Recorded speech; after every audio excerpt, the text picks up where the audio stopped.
Rakesh ji. Okay.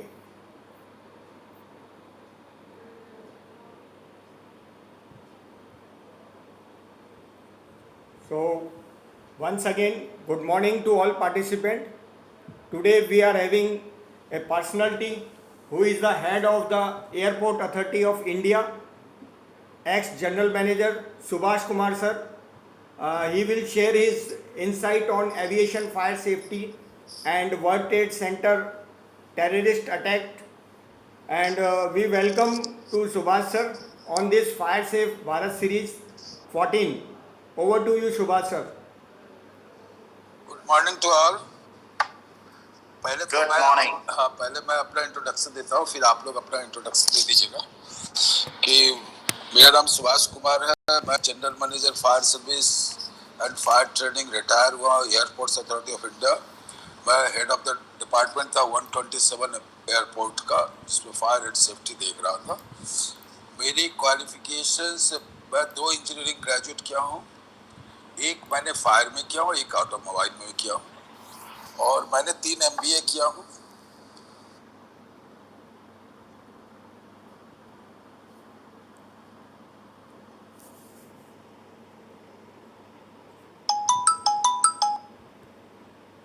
Specialist group का भी member हूँ, और आपको जो है क्या आते हैं डिफरेंट ऑर्गेनाइजेशन का मेंबर हुआ। अभी रिसेंटली हमने international institute of risk and safety management का इंडिया चैप्टर खोला, और उसकी अभी चल रही है, प्रोसेस चल रही है। उससे बहुत सी चीज़ हमने बेनिफिटेड लाने का कोशिश कर रहे हैं। उससे बहुत सी टेक्निकली डिस्कशन एंड टेक्निकली बहुत सी चीज़ आने वाला है, जस्ट लाइक निवोस का है, IOSH का है, उस तरह से। और सेकंड एक और मैं ट्राई कर रहा हूँ, इंटरनेशनल कोड की ऑफिस, अपना ब्रांच ऑफिस यहाँ खोलने का, USA की ब्रांच ऑफिस यहाँ खोलने का, ये मैं ट्राई कर रहा हूँ। ये मेरा पैशन है कि मैं फायर सर्विस की डेवलपमेंट के लिए करता हूँ, ये सिर्फ डेवलपमेंट के लिए कर रहा हूँ। मुझे कोई फाइनेंशियल और इसमें से कोई, मैं इसमें से कोई मतलब इसके ऊपर नहीं। जहाँ तक एयरपोर्ट फायर सर्विस की बात है, एयरपोर्ट फायर सर्विस में मैंने 95 में ज्वाइन किया था as a senior manager, senior fire officer उस समय बोलते थे, बाद में डिजिग्नेशन चेंज हुआ एज ए सीनियर मैनेजर। और मैं रीजनल इंचार्ज था, first regional incharge north east region का था। मैं गुवाहाटी मेरा हेडक्वार्टर था, जिसके अंडर में 9 एयरपोर्ट थे हमारे पास, डिब्रूगढ़, दीमापुर, इम्फाल, लिंकपोई, पारापानी, 9 एयरपोर्ट हम लुक आफ्टर करे। तो ऑपरेशनल एयरपोर्ट था, ऐसे तो और भी एयरपोर्ट थे, लेकिन ऑपरेशनल एयरपोर्ट थे। उसके बाद मेरी ट्रांसफर हुई है 2097 में, मैं वेस्टर्न रीजन गया। वेस्टर्न रीजन में 17 एयरपोर्ट थे वेस्टर्न रीजन के अंडर में। तो बॉम्बे मेरा हेडक्वार्टर था, बॉम्बे से फिर मैं 17 एयरपोर्ट वहां से देख रहा था।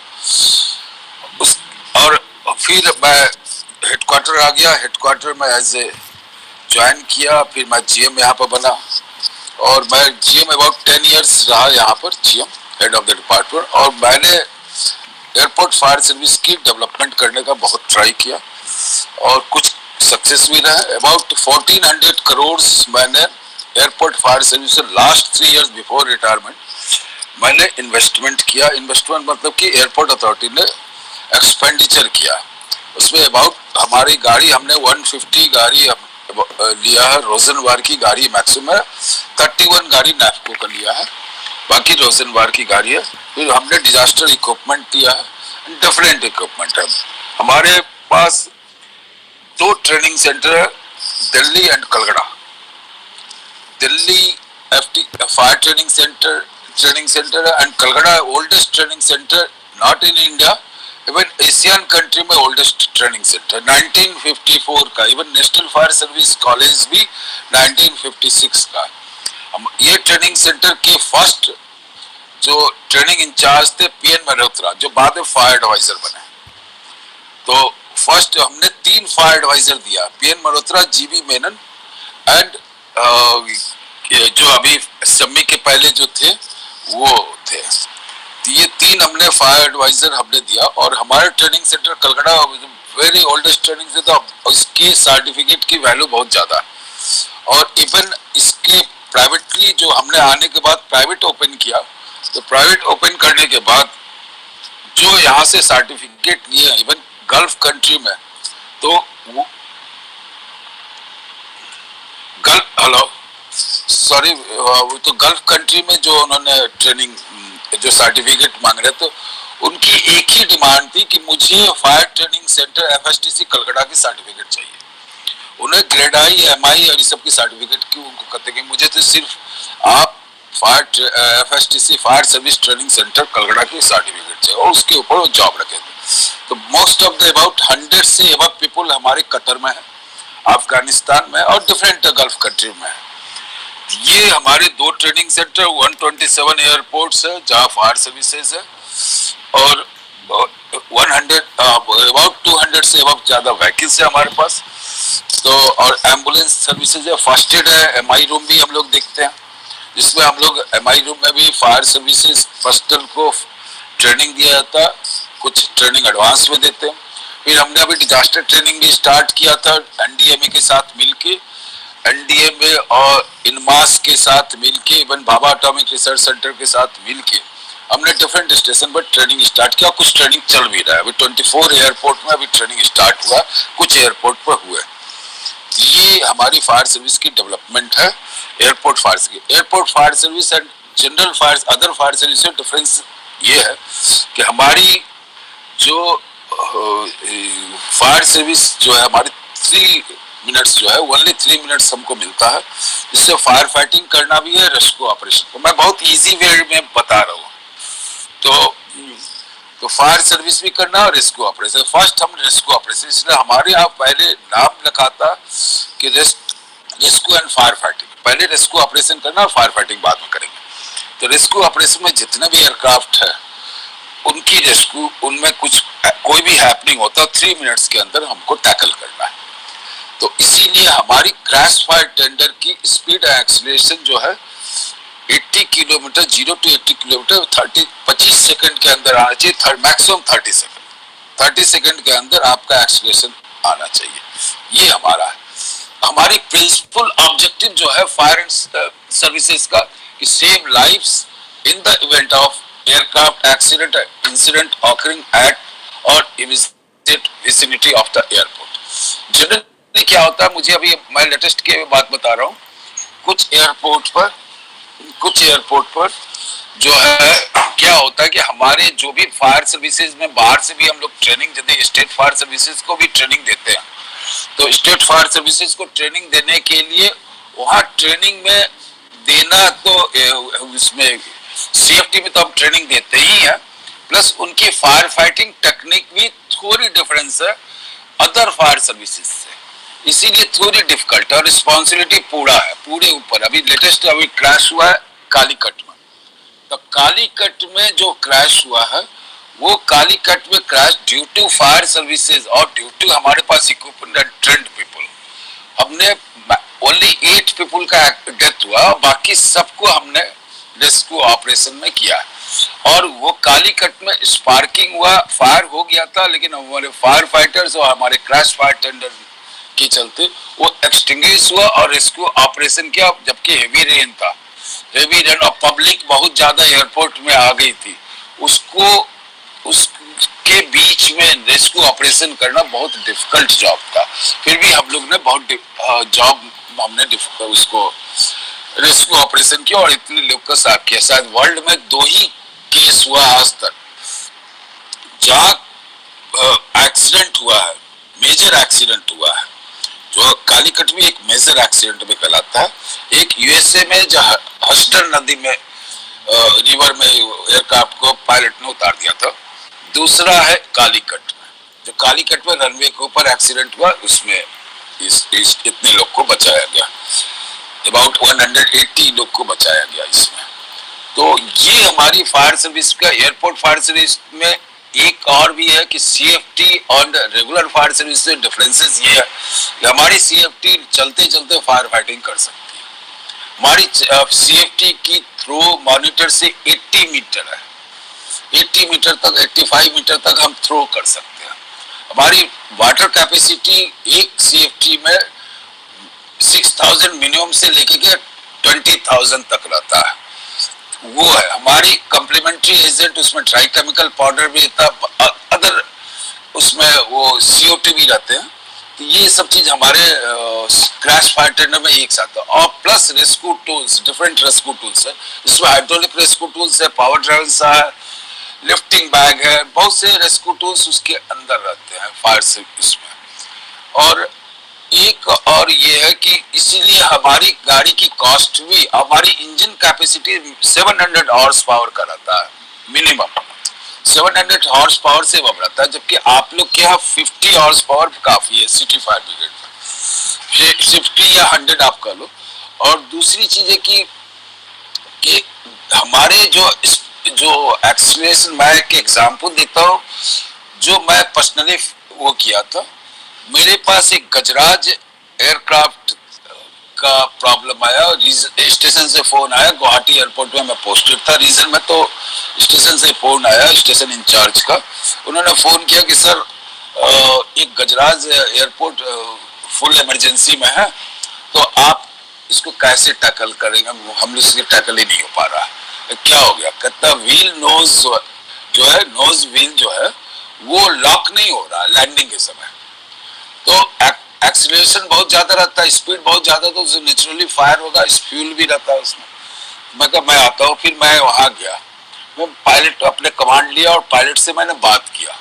तो पायलट से बात करने में पता चला कि उसकी जो है ना व्हील नोज में प्रॉब्लम आ गया है।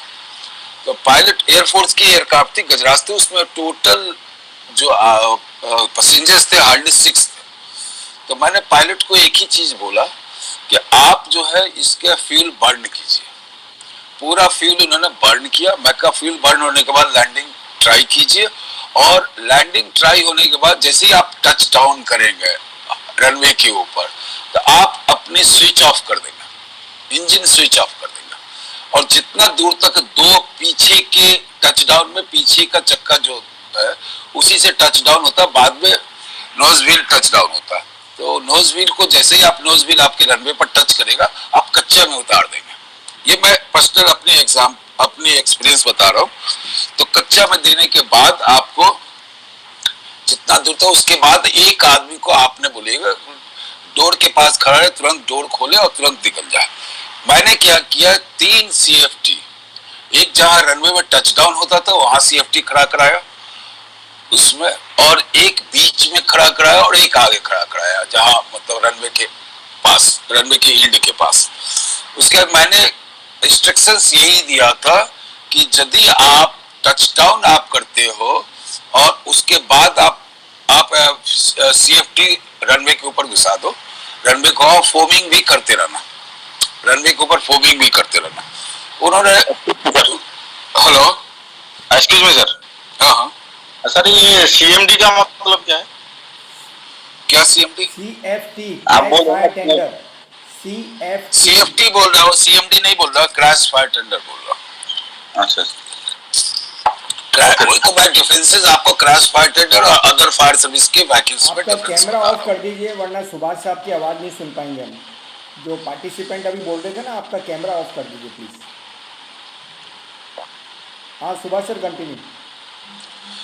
तो ये एक मैंने ये किया, और उसके बाद उसको वहां पर पायलट एंड सब जो है इंजन ऑफ करने के बाद पायलट और सब खुद के बाहर आ गए, और खुद के बाहर आए मैंने फोमिंग किया, उसको फोम मारा, एयरक्राफ्ट के ऊपर फोम मारा। गनीमत से कोई फायर नहीं हुआ, कोई फ्यूल तो जब खत्म हो गए थे, फिर भी फ्रिक्शन से कुछ ना कुछ फायर हो जाता है, इलेक्ट्रिकल फायर कुछ भी फायर हो सकता था। तो वो पायलट जो एयरफोर्स का था उसने मुझे मेरा पैर पकड़ लिया, कहता सर आज आपने जान बचा दिया मेरा। सेकेंड चीज सेम थिंग्स, मैं आपको एक एग्जांपल दे रहा हूँ। पहले एक NAPC की फ्लाइट चलती थी, NAPC फ्लाइट चलती थी बहुत पहले, जैसे मोदी लिफ्ट की फ्लाइट चलती थी, यानी प्राइवेट एयरलाइंस में जेट का था, NAPC था, मोदी लिफ्ट था, 3-4 एयरलाइंस अपना स्टार्ट किए थे, सहारा था, ये 4 एयरलाइंस स्टार्ट किए थे। तो NAPC की फ्लाइट पे फोकर 72 थे, उसमें एयरक्राफ्ट में पैसेंजर 42 लोडेड थे। मैं नया था, हार्डली 15 डेज ज्वाइन किया था। इसके पहले मैं भाखड़ा में था, मिनिस्ट्री ऑफ एनर्जी में था, वहां पर मैं फायर चीफ था। उसके पहले मैं सेफ्टी में था, मिनिस्ट्री ऑफ केमिकल फर्टिलाइजर में, एंड हमने माइंस में भी थे, मेरी थोड़ा सा डिफरेंट एक्सपीरियंस है। मैं माइंस में भी सेफ्टी में था, फायर में मैंने मिनिस्ट्री ऑफ एनर्जी में आने के बाद हुआ, तो मुझे एविएशन के बारे में कोई नॉलेज नहीं था, मैं फ्रैंकली बताता हूँ। तो मुझे ट्रेनिंग भी नहीं दिया गया था, ट्रेनिंग अभी जस्ट 15 डेज हुआ था ज्वाइन करने के बाद, तो मुझे बाद में ट्रेनिंग दिलाया गया फेमिलराइजेशन स्कूल्स के लिए। जब वहां मैं गया और मैं फायर स्टेशन में सिर्फ एक्सपीरियंस लेने जाता था कि क्या चीज है फायर सर्विस, ऐसा है क्या यहाँ का। तो मैं वहाँ फायर अफसर के साथ बाहर फायर स्टेशन के बाहर बात कर रहा था। मिस्टर PN झा थे उस समय फायर अफसर वहां पर, तो उनसे बात कर, तो एक एयरक्राफ्ट को बहुत दूर से हवा में मैंने देखा कि सर्टेन स्मोक, एक तरफ से स्मोक आ रहा है। तो मैंने यही बोला कि झा जी एक तरफ से स्मोक क्यों आ रहा है? कहते कुछ नहीं सर, एक होगा ऐसा कुछ नहीं ना, तो ATC वाले हमको इन्फॉर्म कर देते यदि कोई भी प्रॉब्लम होता तो। मैं कहा चलो हो सकता है, मुझे तो एक्सपीरियंस तो है नहीं। फिर थोड़ी सी और नजदीक आया तो थोड़ा डेंस स्मोक दिखलाई दिया। मैं कहा झा जी कुछ तो प्रॉब्लम है, आप ATC से पूछो, कि वो पायलट से पूछे कि लेफ्ट साइड देखिए अपना और उससे पूछे कि ये क्यों स्मोक आ रहा। तो उसने ATC ने पायलट से पूछा, पायलट ने लेफ्ट साइड में देखा, अपने उसमें कॉकपिट से देखा, उसको लगा कि हाँ कुछ गड़बड़ है। तो उसने बोला कि हाँ इंजन में फायर हो गया। और इंजन में फायर होने के बाद तो वो क्रैश लैंडिंग कराया गया। लैंडिंग कराने के बाद जितने भी पैसेंजर्स थे, अबाउट पैसेंजर्स को एवैक्यूएट कराया गया। और वहां पर जो है हमने, आपको सरप्राइजिंग होगा, हम तो खैर नया थे, हमको तो कुछ ज्यादा पता नहीं था, लेकिन टेक्निकली थोड़ी बहुत साउंड था। उस समय BCF चलता था, हेलॉन चलता था। तो पहले पुरानी गाड़ी में हेलॉन भी हमारे रहते थे, तो हेलॉन के उसमें इंजन में एक पार्ट होता है, एक होल रहता है, उसमें हम हेलॉन डाल के इंजन फायर को हम एक्सटिंग्विश करते हैं। हमने इंजन फायर को एक्सटिंग्विश तो कर दिया, और पायलट से उनके इंजीनियर जो थे, जो गुवाहाटी में इंजीनियर थे, उनको अपना इंजन दिखला दे कि भैया इंजन एकदम कूल हो गया, देख लो, सब चीज करके रिपोर्ट बन गई। लेकिन पायलट ने मेरी कंप्लेन कर दिया कि ये पानी नहीं मारे इंजन में, इन्होंने ड्राई केमिकल पाउडर नहीं मारे, इन्होंने इंजन में कोई गैस छोड़ा, बस यही क्या, और जिसके चलते इतना देर हो गया फायर फाइटिंग में। और उस कंप्लेन के चलते चेयरमैन से मुझे मेमो आ गया। फिर मैंने एक्सप्लेन किया कि भाई इंजन में यदि हम पानी मारते, पानी का तो इस समय यदि हम ड्राई केमिकल पाउडर तो इंजन बर्बाद हो जाता, उसके बेटर हमने BCF हेलॉन ने यूज किए। ये मेरी पर्सनल एक्सपीरियंस एविएशन का था जो हमने अटेंड किया। और जहां तक सवाल है कि देखिए एवरी एयरपोर्ट जो है कैटेगराइजेशन है, और वो कैटेगराइजेशन जो है वो डिपेंड करता है कि आप जो है इसमें क्या बोलते हैं कि 1 से लेके 10 तक हमारी कैटेगराइजेशन दिया हुआ है हर एयरपोर्ट का, फायर कैटेगरी मेंटेन करने का। On the basis of this categorisations हम उसको जो है उसी के बेसिस पर manpower and equipment and crash fire tender ये सब रखते हैं, और उसके बेसिस पर तो सबसे मैक्सिमम जो कैटेगराइजेशन है वो 10 है, 1 से लेके के 10 तक रहता है। और वो ICAO डिफाइन किया हुआ है। ICAO ने एयरक्राफ्ट के length and physical fuselage width के ऊपर, जो फ्यूजलेज विड्थ जो होता है, जहां आपका जो लेंथ पूरा होगा, फ्यूजलेज विड्थ जो ऑयल आपका जो पेट्रोलियम जो एविएशन फ्यूल है उसको आउटडोर भी कहते हैं, वो आउटडोर की जो एरिया है उसको फ्यूजलेज विड्थ करते हैं। और उस फ्यूजलेज विड्थ पर जो है उसकी विड्थ के ऊपर हम लोग कैलकुलेशन करके वो बताता है कि ये एयरक्राफ्ट का ये कैटेगराइजेशन है और इस कैटेगराइजेशन के ऊपर ये एयरक्राफ्ट है। तो एक CFT तो सब जगह रहता है, बाकी डिपेंड करता है कि रेस्क्यू ऑपरेशन करना है तो एवरी CFT में 5 पीपल, हमारे एयरपोर्ट अथॉरिटी में 5 पीपल रहते हैं। उस 5 पीपल के ऊपर बाकी अदर जो एयरपोर्ट है जहाँ 3 पीपल है, 4 पीपल, जहाँ मैन पावर बहुत शॉर्टेज है। लेकिन हमारे एयरपोर्ट में पूरी एयरक्राफ्ट CFT में, क्रैश फाइटर में पूरी कंप्यूटराइज गाड़ी है। आप कंप्यूटर से बैठ के आप मॉनिटर चला सकते हो, आप 2 आदमी हैंडल कर सकता है। आप कंप्यूटर से बैठ के आप बहुत सी चीज ऑपरेशन कर सकते हो। साइड लाइन आपको बिछाना पड़ेगा, साइड लाइन में आपको मैन पावर लगेगा। तो साइड लाइन भी हमारा है, लेकिन आप ऑपरेशन साइड लाइन का भी कंप्यूटर से कर सकते हो। साइड लाइन मतलब कि जो आप होज बिछाते हो, होज में से फायर फाइटिंग करते हो। ये आपका कैटेगराइजेशन डिपेंड करता है लेंथ और फिजलेस विड्थ के ऊपर। दूसरी बात है, कैलकुलेशन हम लोग करते हैं कि उसके ऊपर कितनी वाटर कैपेसिटी रखना चाहिए। पूरी डिटेल्स नहीं मैं बता रहा हूँ, डिटेल्स कभी बताऊंगा बाद में। ऐसे तो मैं अभी भी बता सकता हूँ, लेकिन बहुत लंबा टाइम लग जाएगा। तो वो कैलकुलेशन करते हैं कि कितनी आपका वाटर कैपेसिटी आपके गाड़ी में रहना चाहिए और उसके बेसिस पर कितनी आपका स्टोरेज टैंक है। उसमें हमारे storage tank every fire station में, एयरपोर्ट फायर सर्विसेज मतलब एयरपोर्ट अथॉरिटी की फायर सर्विसेज में एवरी उसमें जो है स्टैटिक टैंक रखते हैं, ओवरहेड टैंक रखते हैं और उसके हिसाब से हम वाटर कैपेसिटी का मिनिमम 1 लाख तो रहता ही है। और उसके ऊपर फिर हमारे पास ड्राई केमिकल पाउडर आता है। ड्राई केमिकल पाउडर जो है अबाउट हम जो है उसको फोम हम जो है एक्स्ट्रा स्टोर में रखे रहते हैं 200% एंड 30% हम प्रैक्टिस के लिए लगते हैं। जो एवरी मंथ हम हॉट फायर ड्रिल कराते हैं एवरी मंथ। इसमें करीब 300 गैलन्स जो है हम फ्यूल यूज करते हैं, जलाते हैं। उसका एक हमारा हॉट फायर पिट होता है, उससे फायर प्रैक्टिस करते हैं। उस पर देखते हैं कि रिस्पांस टाइम हमारे सीएफटी का क्या है, हमारे आदमी का क्या है, कहाँ गाड़ी लगाते हैं, सब एयर का सब पोजीशन हम देखते हैं। देख के ही गाड़ी की पोजीशनिंग करते हैं। रेस्क्यू ऑपरेशन कैसे करते हैं, कैसे आप हॉस्पिटल्स भेजते, क्योंकि हमारे यहाँ एवरी फायर स्टेशन में एमआई रूम बना हुआ है। बट मिनी हॉस्पिटल आप कर लो जहाँ 10 बेड का कैटेगराइजेशन के ऊपर है, कितनी कैटेगराइज के एयरक्राफ्ट आते हैं उसके ऊपर एमआई रूम या फर्स्ट एड रूम रहता है। उसमें एवरी आपको छोटा मोटा ऑपरेशनल इक्विपमेंट भी रहता है हमारे उस एमआई रूम में, वहाँ बेचते हैं। फर्दर उसमें भी कैटेगराइजेशन उसमें भी करते हैं कि हम 3 कैटेगरीज में रखते हैं। यदि कोई पैसेंजर से ज्यादा इंजर्ड है तो उसको हम जो है रैबिट के चाल से कार्ड लगाते हैं। कार्ड भी हमारा दिया हुआ, रैबिट की चाल से हम कार्ड लगाते हैं कि इसको तुरंत हॉस्पिटलाइज में शिफ्ट करना है।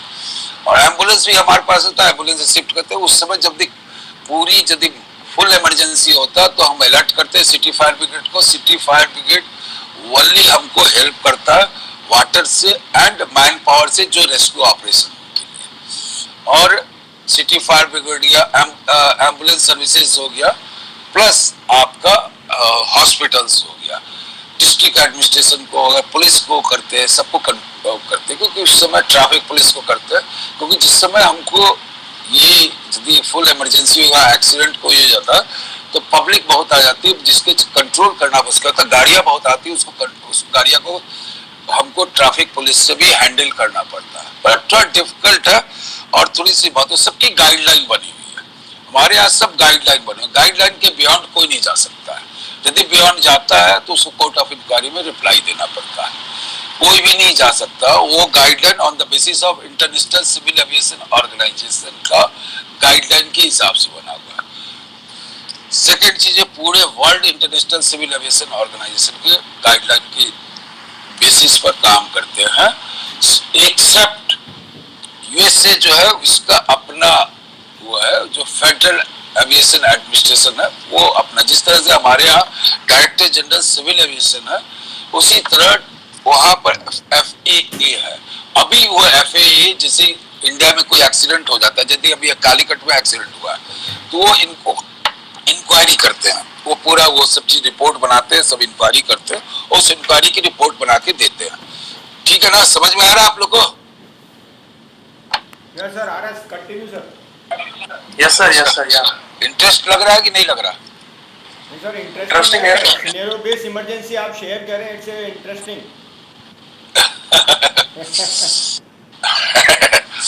तो उसके बाद मैं टेक्निकली बहुत नहीं जा रहा हूँ। मैं टेक्निकली आप लोग को समझ में नहीं आएगा। मैं सिर्फ ओवरऑल आपको, क्योंकि आप कम राव, आपको ओवरऑल एविएशन फायर सर्विस के बारे में बता रहे हैं। तो ये जो है फेडरल और जो हमारे गाइडलाइन है NFPA, एनएफपी में स्पेसिफिकेशन फुलफिल, जैसे सीएफटी का स्पेसिफिकेशन हो, पूरा डिटेल दिया हुआ है। उसके बेसिस पर आपकी रिक्वायरमेंट के बेसिस पर सीएफटी के स्पेसिफिकेशन बनाते हैं। सेम चीज है अदर इक्विपमेंट। मैं सिर्फ अभी एविएशन एयरक्राफ्ट फायर फाइटिंग की बात कर रहा हूँ, टर्मिनल बिल्डिंग फायर फाइटिंग की बात ही नहीं कर रहा हूँ, वो कभी बाद में बात करूंगा, बहुत बड़ा चैप्टर वो भी है।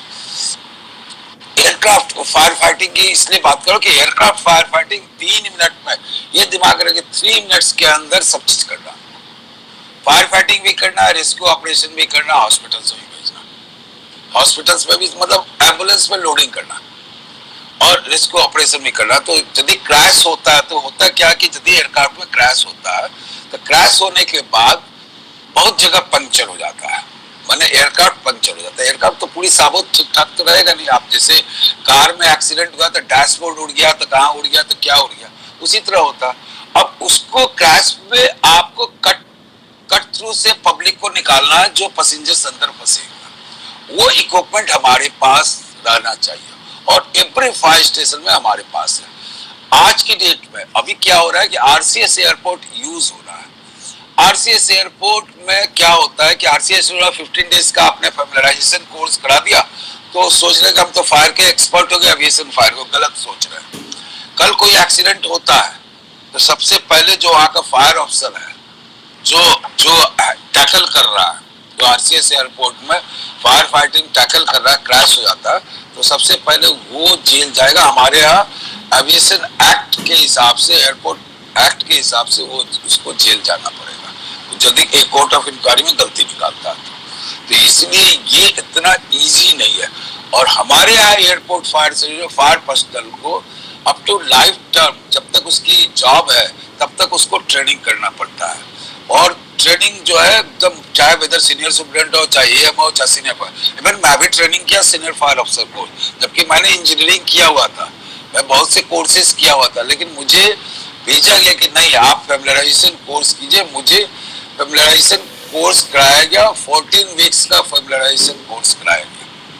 तो ट्रेनिंग हमारे यहाँ चलते रहता है।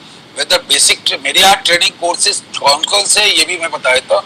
बेसिक ट्रेनिंग कोर्स है जो 4 मंथ्स का कोर्स है, उसके बाद फायरमैनशिप कोर्स है, उसके बाद और सब 1 महीने का कोर्स है, मिनिमम 1 मंथ का कोर्स है। फायरमैनशिप कोर्स है, फिर जेएफओ कोर्स है, फिर फायर ऑफिसर कोर्स है, फिर सीनियर फायर ऑफिसर कोर्स, बीच में रिफ्रेशर्स कोर्स है, 3 रिफ्रेशर 1, रिफ्रेशर 2, रिफ्रेशर 3, फिर बीएसएट कोर्स है, देन और अदर कोर्सेज हम लोग फायर मैनेजमेंट कोर्स है, ये डिफरेंट कोर्सेज स्टार्ट करते हैं। और हमारे यहाँ डिफरेंट, हमारे ट्रेनिंग सेंटर में आईसीएमएस इंसिडेंट कमांड मैनेजमेंट सिस्टम लगा हुआ, जो एक पूरी सॉफ्टवेयर है। और वो सॉफ्टवेयर अभी फायर ट्रेनिंग सेंटर दिल्ली में लगा हुआ, जो इंडिया में एक ही है अभी और कहीं नहीं लगा हुआ। उसमें एक आपको सिचुएशन दिया जाएगा, 3D कैमरा से आपको लगेगा कि आप ही के पास पूरा कैमरा है। अब कोई सरदार है या कोई बंगाली है, चाहे कोई औरत है, चाहे कोई लेडीज है, चाहे मुस्लिम हो, चाहे हिंदू हो, सबकी एक आदमी को बनाएगा। वो सब आदमी अपना वीडियो, जैसे वीडियो गेम्स होता है उस टाइप का है। और उस गेम्स में करीब करीब हमारे पास 10,000 10,000 उसके अंदर हम बना के डाल सकते हैं। अभी तो पूरा हमारे पास नहीं डाला गया, 10,000 और डिफरेंट सिचुएशंस में, वेदर अर्थक्वेक हो, वेदर एविएशन फायर हो, वेदर फ्लड हो, टेररिस्ट एक्टिविटी, जो सब उसमें डाला हुआ है। और उसके बेसिस पर आपको टैकल करना है थ्रू कंप्यूटर।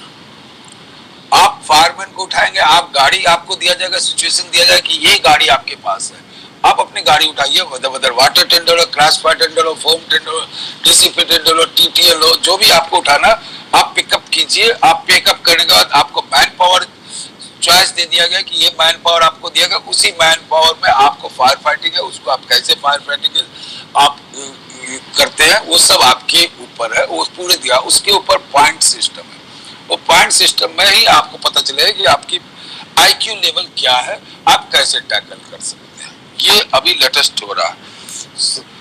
सेकेंड चीज है, अभी कुछ दिन बाद, अभी तो मैं नहीं हूँ, लेकिन मैं जाने के पहले मैंने सब चीज ले लिया था। उसमें एक सिमुलेटर्स है, और सिमुलेटर जो है, एयरक्राफ्ट सिमुलेटर जो आ रहा है वो 320 है और 767 बहुत बड़े एयरक्राफ्ट है, और 320 जो आप जनरली जाते भी होंगे कहीं पर। तो 320 वो एयरक्राफ्ट जो है फुल एयरक्राफ्ट की फायर फाइटिंग होगा, उसमें कॉटन स्टील लगेगा, कॉटन स्टील में फायर फाइटिंग होता है, और उसमें जो जितनी भी है फायर फाइटिंग डिफरेंट, हमने उसमें 3 इंजन लगाया हुआ है, DC-8 लगाया हुआ है, 320 लगाया हुआ और अदर्स इंजन लगाया हुआ है। वो 3 इंजन लगा, टेल में दूसरा इंजन लगा हुआ, एक तरफ दूसरा इंजन लगा, डिफरेंट इंजन लगाया हुआ। वो इंजन लगा के प्रैक्टिस कराते हैं, और स्मोक और हीट वो हम लोग एयरक्राफ्ट के अंदर देते हैं। वो अंदर देने से क्या होता है कि आपकी यदि आपकी रुआ जले नहीं तो फायर फाइटर आप बन नहीं सकते। ये एविएशन फायर की बात बता रहा हूँ, तो आपकी रुआ जलना चाहिए, मतलब ये इस टाइप की टफ फायर फाइटिंग होगा, तभी आप एक्सपर्ट बन के निकलोगे। ये नहीं कि 3 डेज आपने ट्रेनिंग कर लिया आप एक्सपर्ट हो गए एविएशन का, ऐसा नहीं है। आपको टफेस्ट ट्रेनिंग, हमारे यहाँ जो फायर ट्रेनिंग सेंटर है सुबह 6 o'clock टू इवनिंग 5 o'clock तक चलता है ट्रेनिंग, सिवाय सिर्फ बीच में 2 घंटा हम रेस्ट देते हैं खाना खाने के लिए और ब्रेकफास्ट और इधर करने के लिए, सुबह 6 को। जब हमारे शुरू में बेसिक ट्रेनिंग कोर्स आते हैं तो टॉयलेट में बैठ नहीं सकते हैं, उनकी इतनी पैर इतना जाम हो जाता है, इतनी प्रॉब्लम होता है, मतलब फिजिकली इतना जाम हो जाता है कि बैठ नहीं सकते हैं। आप सोच लीजिए कितनी हार्ड फिजिकल ट्रेनिंग हम लोग कराते हैं। उसके बाद डिफरेंट क्लासेस होता है, फिर आपका इक्विपमेंट ड्रिल होता है, बहुत सी चीज होता है, तो वो करने के बाद ही होता है। उसके बाद हम लोग उसको एग्जाम लेते रहते हैं, और एग्जाम लेने के बाद पास होता है तभी आगे बढ़ता है। और हमारे यहाँ एयरपोर्ट फायर सर्विस से जब तक पास नहीं होगा कोर्स, उसकी प्रमोशन नहीं होगा। और एवरी आदमी को एवरी 2 years के अंदर सेकंड ट्रेनिंग में जाना है। जब तक आप सेकंड ट्रेनिंग में नहीं जाएंगे तो प्रॉब्लम होगा। और हमारी फुल यूनिफॉर्म है, हम जो यूनिफॉर्म जो देते हैं वो यूनिफॉर्म्स जो है सबसे लेटेस्ट बाहर के, जो यहाँ पर भी यदि है, अभी जैसे मैंने फायर बोट दिया, वो फायर बोट चेक रिपब्लिक का, आप सोच लीजिए कि बाहर से मंगाते हैं, जो हम स्पेसिफिकेशन बनाते हैं वो यहाँ मिलता नहीं है, अब तो मिलने लगा है, पहले नहीं मिलता था। उसके बाद हेलमेट लगाया, हेलमेट न्यूजीलैंड का, पैसिफिक का हेलमेट अभी बजा, अभी फायर प्रॉक्सिमिटी सूट नहीं है, वो भी अभी अब वो दिया है, इसने सिस्टम 5S ने हम दिया है, लेकिन अच्छी क्वालिटी दिया, जो मेरी स्पेसिफिकेशन बहुत टफ है।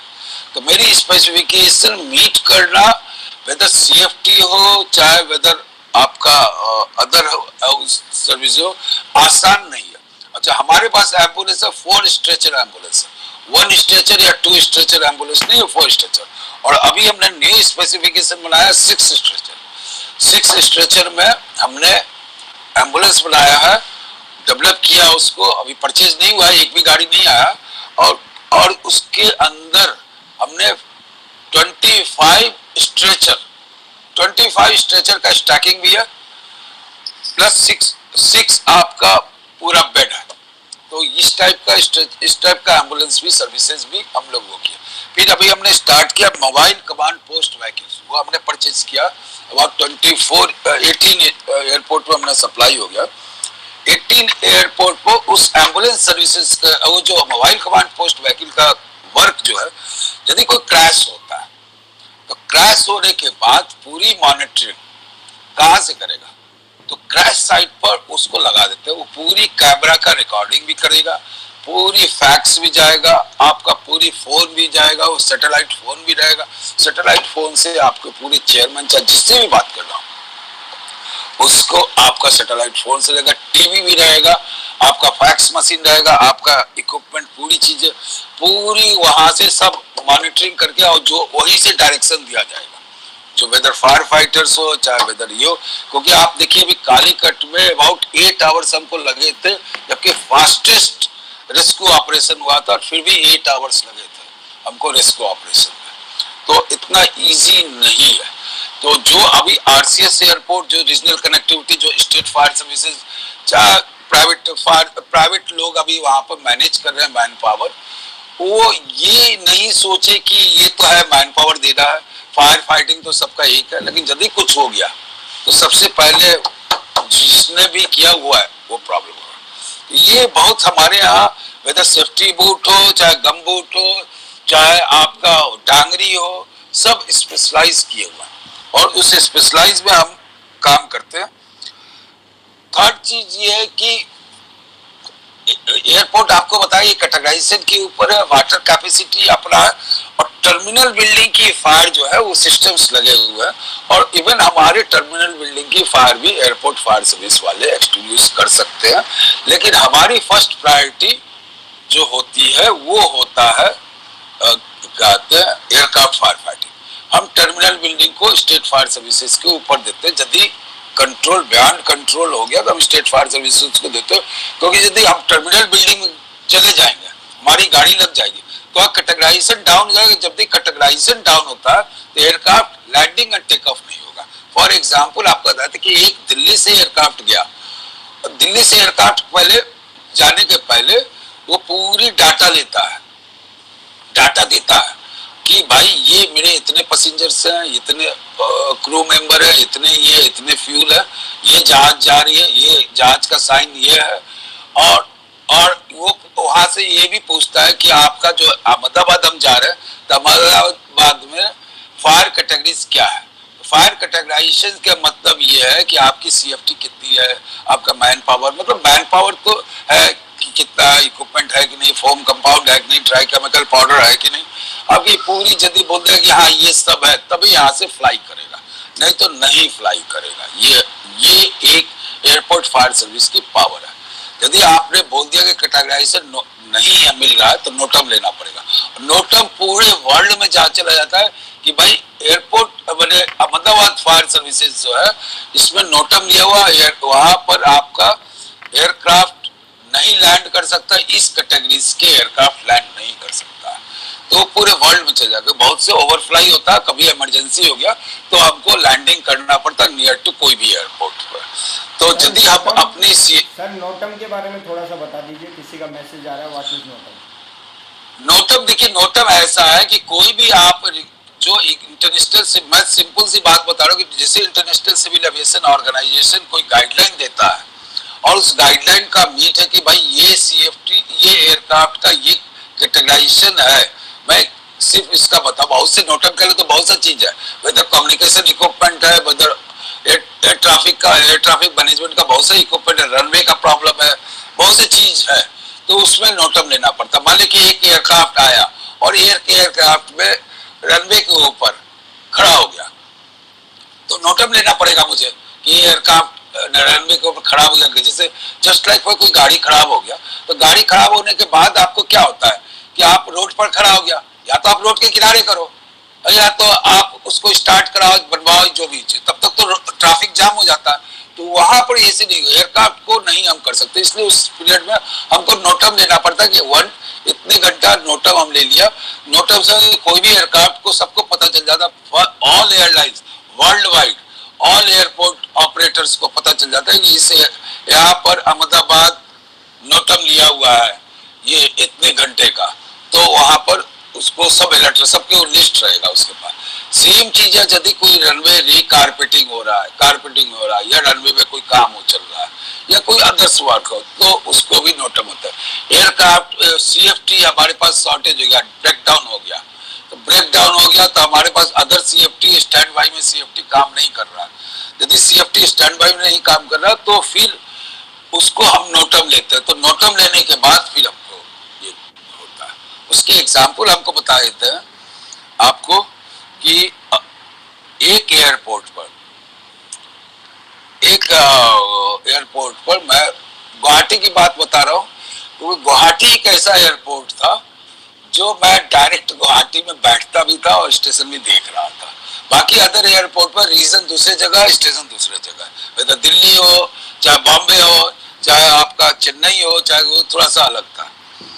तो मैं गुवाहाटी की एक्सपीरियंस बता रहा हूँ। गुवाहाटी में एक एयर इंडिया का फ्लाइट का, एयर इंडिया की नहीं इसकी फ्लाइट का आता, हमारा air CFT crash fire tender break down हो गया और जो स्टैंड बाई था वो भी काम नहीं हो रहा, चल रहा, तो वो भी ब्रेक डाउन हो गया। तो हमको नोटम लेना पड़ा 2 घंटे के लिए कि 2 घंटे में बना के देंगे। तो एयरक्राफ्ट लैंड कर गया था एयर इंडिया का। 2 घंटे के बाद जो एयरलाइंस ऑपरेटर है वो अनाउंस किया कि 2 घंटे बाद चलेंगे, कुछ प्रॉब्लम है।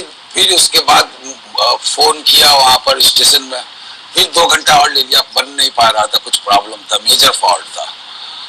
अल्टीमेटली 2-3 घंटा, 4 घंटा, 6 घंटा हो गया। तब वहां का जो स्टेशन मैनेजर है एयर इंडिया का मुझे फोन किया कि सर ऐसे ऐसे प्रॉब्लम है, मेरे तो पैसेंजर पीछे पड़ गए, मुझे तो मारने के लिए दौड़ रहे हैं। क्या हो गया? फिर मैंने फायर अफसर से पूछा क्या हो गया? कहता है सर ऐसे ऐसे है। तो मैंने बोलता है पैसेंजर्स को आप 2-2 घंटे के आप बोल दो उसको होटल में भेज दो, कल जाएगा फ्लाइट।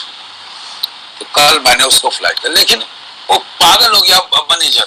मतलब नोटम में कभी कभी इस टाइप का भी केसेस आ जाते हैं।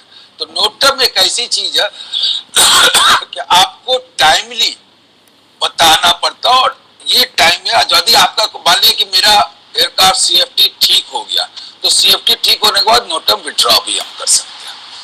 ये नोटम है, आपको पूरी इंफॉर्मेशन जो है वो बता देता है। ये नोटम इसी तरह से करते हैं, यही है। और बताइए, कोई क्वेश्चन हो तो बताओ। पार्टिसिपेंट की तरफ से अगर कोई क्वेश्चन है तो पूछ सकता है सुभाष सर से। क्योंकि 2 घंटा 1 घंटा हो गया भैया। हाँ नहीं सर, 1 घंटे का ही नहीं, रखा हमने टाइम हाँ, स्लॉट 1 घंटे का कर दिया है। 45 मिनट स्पीकर और 15 minute question and answer session. इसीलिए कोई 1 घंटा की तुमने एग्रीमेंट हुआ था। अच्छा सर, एक जब तक पार्टिसिपेंट की तरफ से क्वेश्चन आता है, मेरा आपसे क्वेश्चन है। Good morning. या आ रहा है? यस हेमल बोलिए। यस सर, मेरा क्वेश्चन ये है कि सर ट्विन एजेंट है वो ऑपरेशन मतलब एयरपोर्ट फायर सर्विस में कैसे यूज करते हैं ट्विन एजेंट को, उसके बारे में सर थोड़ा बताइए। ट्विन एजेंट क्या क्लीन एजेंट बोल रहे हो या ट्विन एजेंट बोल रहे हो? ट्विन एजेंट सर, डीसीपी और फोम का कंबाइंड ऑपरेशन करते हैं नहीं फाइटिंग में। फायर फाइटिंग में डीसीपी फोम का कंबाइंड, देखिए डीसीपी की पोजीशन रहता है, जहाँ डीसीपी की पोजीशन में पूरा डिटेल नहीं बताया कहाँ पर डीसीपी हमको यूज करना है और कहाँ फोम यूज करना है। वो डिपेंड करता है। यूज कर सकते हैं, फोम का भी यूज करते हैं, ड्राई केमिकल पाउडर भी यूज करते हैं। लेकिन यदि आप ड्राई केमिकल पाउडर आप फोम पर यूज करते हैं तो फोम का मतलब ही नहीं है, बबल्स ही नहीं बनेंगे, तो फोम का क्या मतलब है? उसमें अगर आप जहाँ आपने ड्राई केमिकल पाउडर डाल दिया तो फोम खत्म हो जाएगा ना। नहीं, अगर आप ऐसा सोच रहे हैं दोनों यूज करने का, हेमल आप दोनों यूज करना चाहते हैं, तो उस कंडीशन में आपका ड्राई केमिकल फोम कंपेटेबल होना चाहिए, दोनों की कंपेटेबिलिटी होनी चाहिए। अगर आप ऐसा सोच रहे हैं दोनों अप्लाई करूंगा।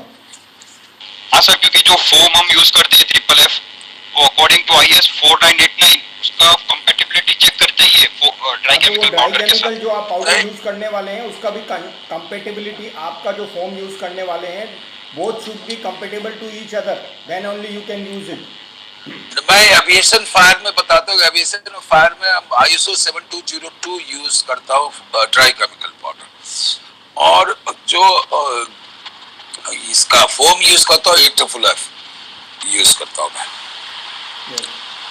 सर ये ठीक है।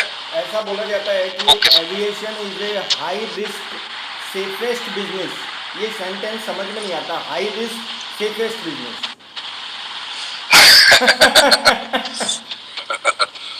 तो बस ऐसा है चतुर्वेदी जी, ऐसा मैं बता देता हूँ कि सेफेस्ट बिजनेस की बात नहीं बोला। सेफेस्ट बिजनेस तो हमने बिजनेस के बारे में तो नहीं उतना डिटेल्स बताऊंगा, लेकिन ये है कि सेफ्टी पॉइंट ऑफ व्यू से जो आपको अब मैंने कैलकुलेशन किया गया कि 1 लाख एयरक्राफ्ट जो चलता है, 1 लाख एयरक्राफ्ट में एक एक्सीडेंट होता है।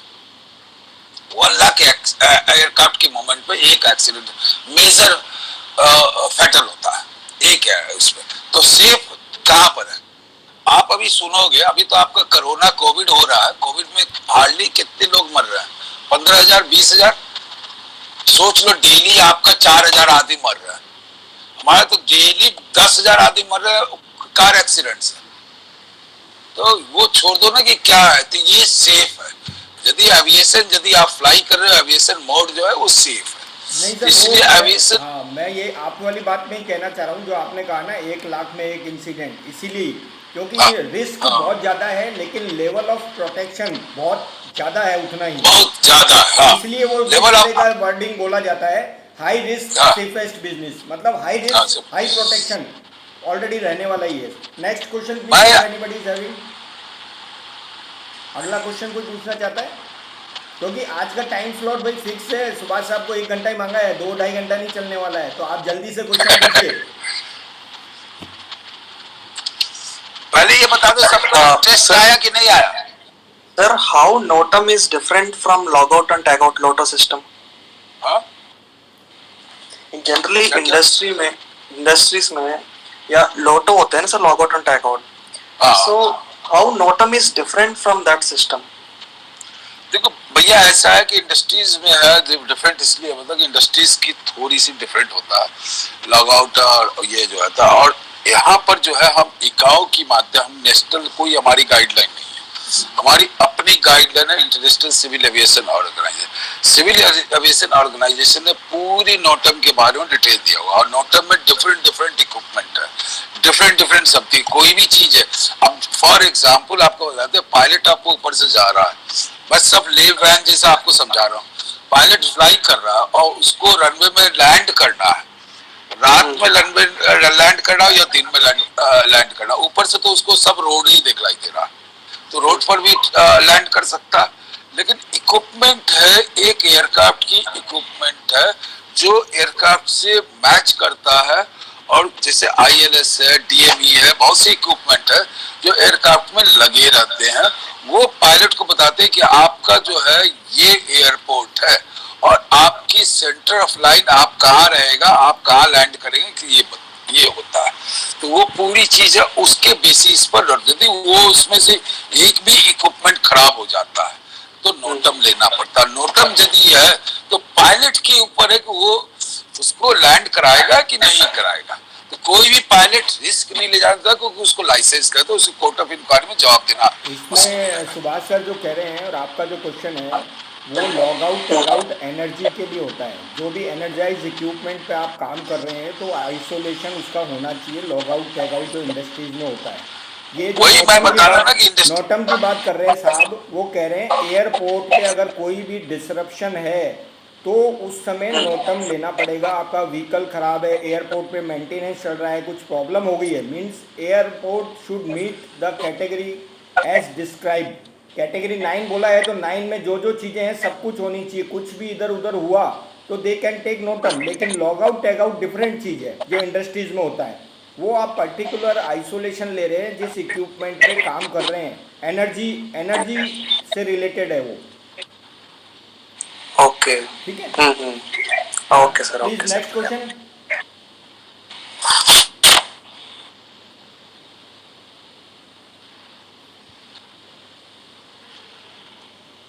ठीक है भैया, आप लोग सब सेफ रहिए भैया, कहीं बाहर मत निकलिए, बहुत ज्यादा फैला हुआ है। तो सर आप आज जो फायर सेफ भारत सीरीज 14 है तो उसके लिए आपसे लास्ट हम सुनना चाहेंगे आपका golden word on aviation fire safety और समथिंग यू वांट टू से for this fire fraternity.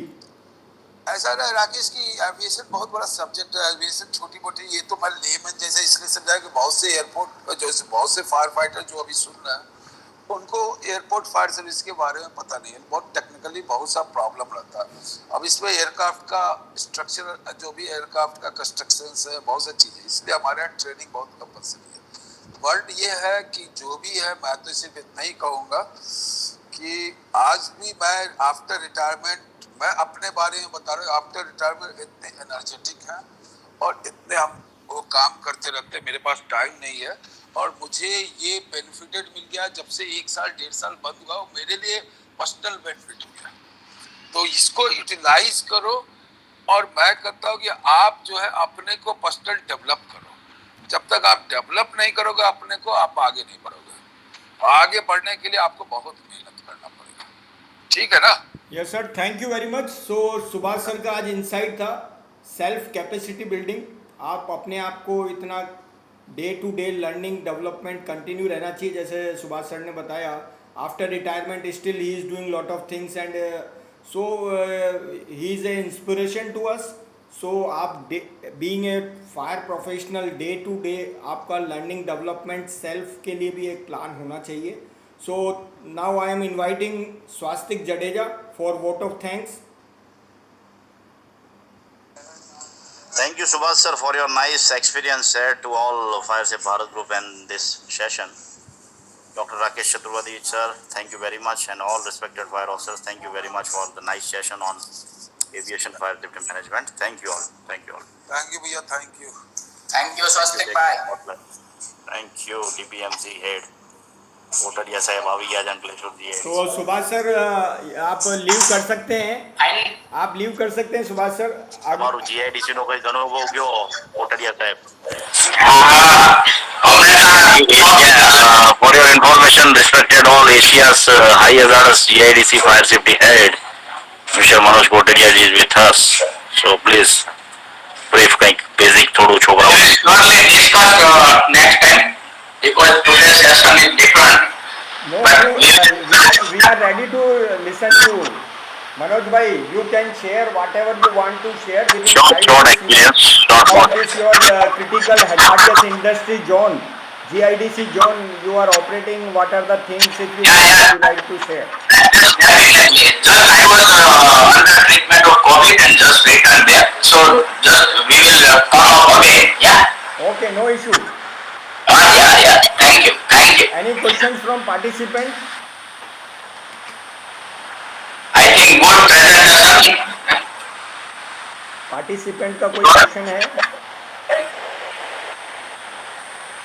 Milin ભાઈ શાંત છો મિલિન ભાઈ? ના હું શાંત નથી, આજે હું લિસનિંગ મોડમાં હતો, આટલા બધા ડિગ્નિટરીઝ હાઈલી હતા, so I think it's better to listen. અરે તમે બી ડિગ્નિટરી છો, તમે કહી શકો છો કઈ। I am a learning mode. जिसका भी हाँ क्वेश्चन सर। है तो 5 मिनट हम और हैं इस प्लेटफॉर्म पे, आपके कुछ हाँ क्वेश्चन सर। तो बताइए। મિસ્ટર હિમાલય ક્વેશ્ચન છે મિસ્ટર હિમાલય। सर तो राकेश सर से एक रिक्वेस्ट थी कि सर आप वो WTC इंसिडेंट के बारे में थोड़ा सा इंसाइट दे तो अच्छा रहेगा, केस स्टडी के बारे में।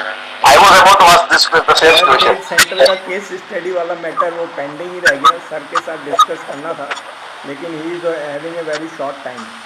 तो मैंने सर आप थोड़ा बता दो उसके रिगार्डिंग। हाँ, मैंने जितना पढ़ा था उस समय, अब तो मुझे याद जितना भी है वही आपको शेयर कर सकता हूँ। World trade Problem, centre sir, no में problem, जो एयरक्राफ्ट से क्रैश जो किया गया था उस बिल्डिंग्स को, that was a different type of thought process.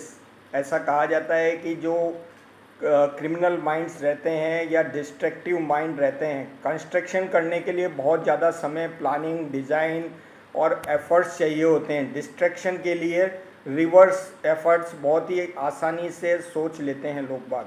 तो वर्ल्ड ट्रेड सेंटर में सिमिलरली ऐसा ही हुआ था, किसी ने सोचा नहीं था कि टेररिस्ट अटैक बाय एयर भी हो सकता है, जैसे कि आपने मुंबई का देखा बाय सी।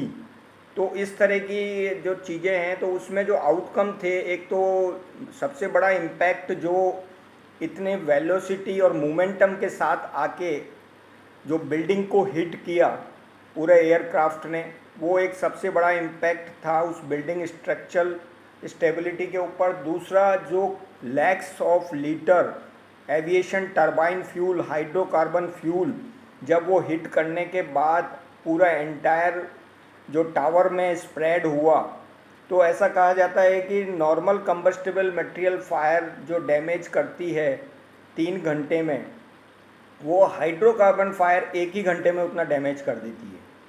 तो उसमें जो फायर जो इतने ज़्यादा हाँ, क्या कुछ कहना चाह रहे हैं?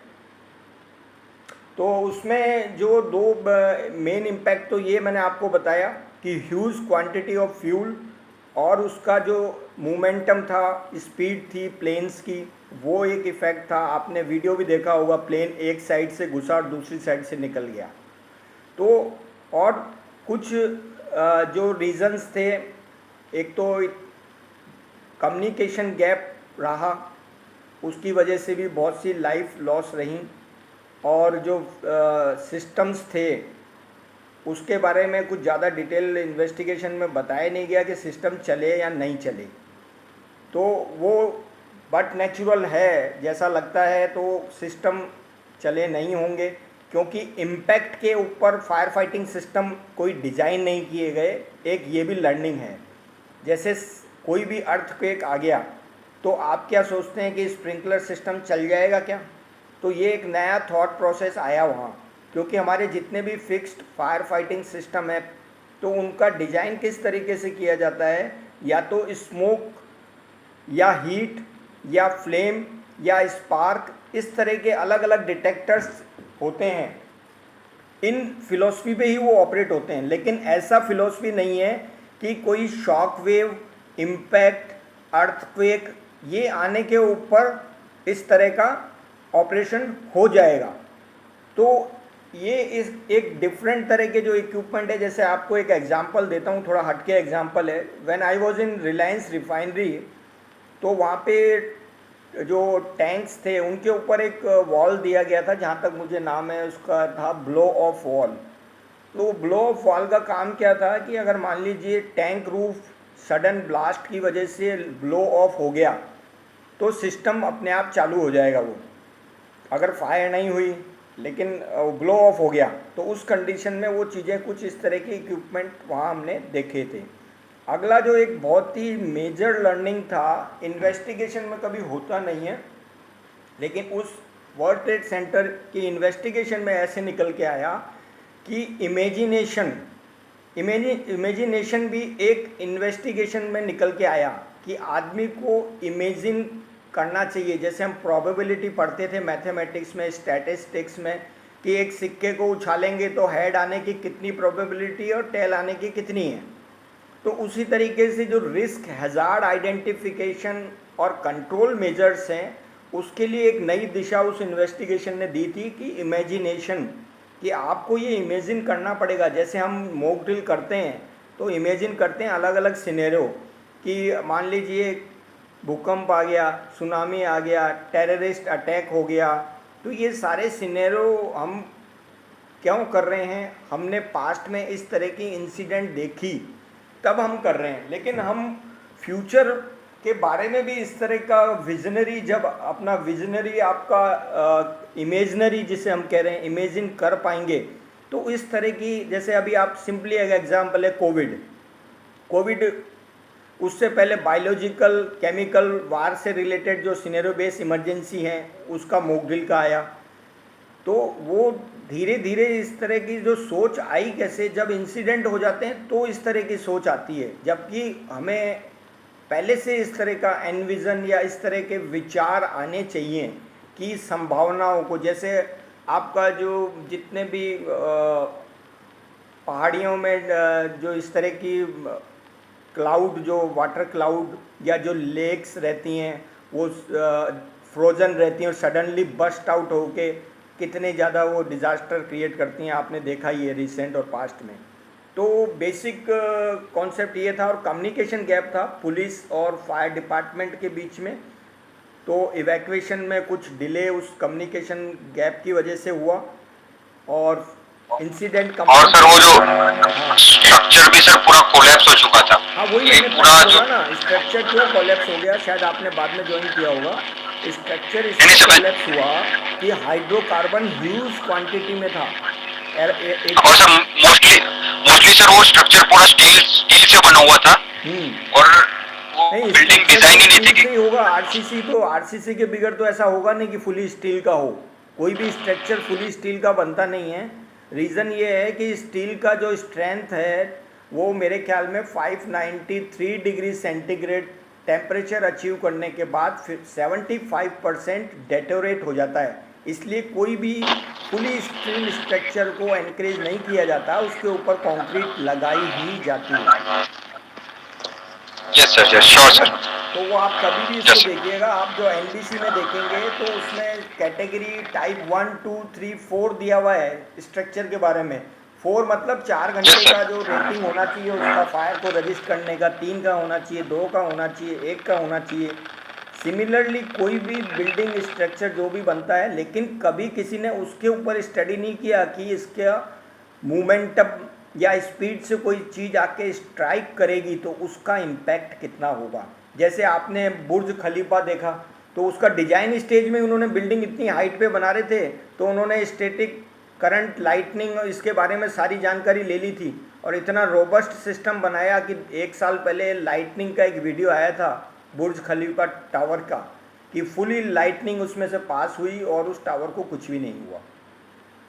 तो इस तरह का जो सोच है वो भी एक उसमें मेन फैक्टर था। तो इतना ही मुझे कहना है, और किसी का कोई क्वेश्चन है तो आप बताइए। Sir, the entire session was so informative with the dignitaries' speech and moderators like you, excellent intervention in between. मेरा सर एक सजेशन है पूरे ग्रुप को सर, कि हम ये जो ऐसा वेबिनार कर रहे हैं ना, अगर गेस्ट को आप बोल सकते हैं और अगर वो कन्वीनियंट टाइम पे आ सकते हैं कि लाइक एक स्टिपुलेट टाइम हम फिक्स कर दे 4 बजे का कोई भी, ताकि ग्रुप हर एक मेंबर को मालूम पड़े कि 4 बजे वेबिनार है। नहीं, ये टाइम अगर इसमें मिलिंद भाई 4 बजे ही था, लेकिन आज हमने कॉन्सेप्ट में थोड़ा ट्विस्ट किया था कि वर्ल्ड ट्रेड सेंटर जो था ना, अच्छा उसी के टाइम के हिसाब से किया उसका होगा। 11 था लास्ट में। Yes yes yes yes. लेकिन वो क्या है, सुभाष साहब थोड़ा उनके अदर असाइनमेंट थे तो डिस्कस नहीं कर पाए। 11 बजे वर्ल्ड ट्रेड सेंटर के हिसाब से ही रखा था हमने, स्वास्थ्य को बोल के हमने चेंज कराया था, लेकिन अपना टाइम 4 बजे ही रहने वाला जनरली। तो क्या एक फिक्स टाइम रहेगा तो सर मैक्सिमम गैदरिंग्स आएगी। कभी कभार क्या है इधर उधर हो सकता है, लेकिन मोस्ट प्रोबेबली 4 ही रहने वाला है। So I think no question is there, so we can say for today's sign off. Yes sir. Okay, thank you very much for being with this Fire Safe Bharat Series 14. This is Dr. Rakesh Chaturvedi signing off for today. Thank you very much. Thank you very much to everyone. Thank you.